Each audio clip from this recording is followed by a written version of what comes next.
Vita vinavyoendelea Mashariki ya Kati sasa hivi vinagusa hata sehemu ambazo watu wengi hawakutarajia, kama uwanja wa michezo. Ukumbi mkubwa wa michezo uliopo mjini Teherani umeharibiwa vibaya baada ya shambulio la anga linaloripotiwa kufanywa na muungano wa Marekani na Israeli dhidi ya Irani. Kombora lilipiga Azad Indoor Stadium, ukumbi mkubwa uliopo ndani ya Azad Sports Complex.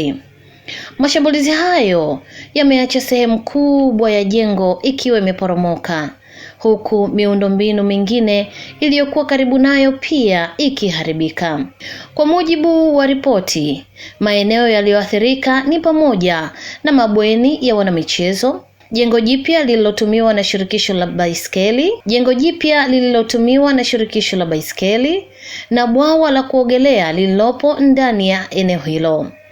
Madirisha ya majengo mengi yaliyokuwa karibu pia yalivunjika kutokana na nguvu ya mlipuko.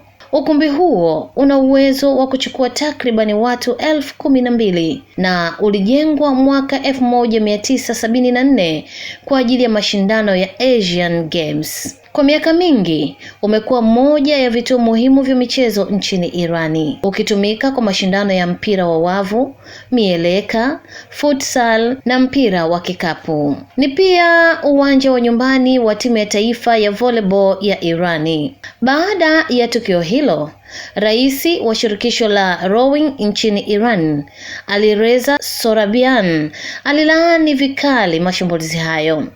Alisema kuharibu maeneo ya michezo, elimu au afya wakati wa vita ni jambo lililokatazwa chini ya sheria za kimataifa, akirejea kanuni za International Committee of the Red Cross.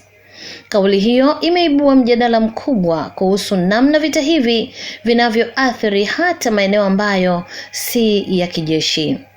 Kwa sasa, vita vinavyoendelea Mashariki ya Kati tayari vimeshasababisha vifo vya watu zaidi ya 1,000 na uharibifu mkubwa wa majengo na miundombinu. Lakini tukio hili linaonyesha jambo moja wazi. Mgogoro huu sasa unaanza kugusa hata maeneo ya maisha ya kawaida kama michezo.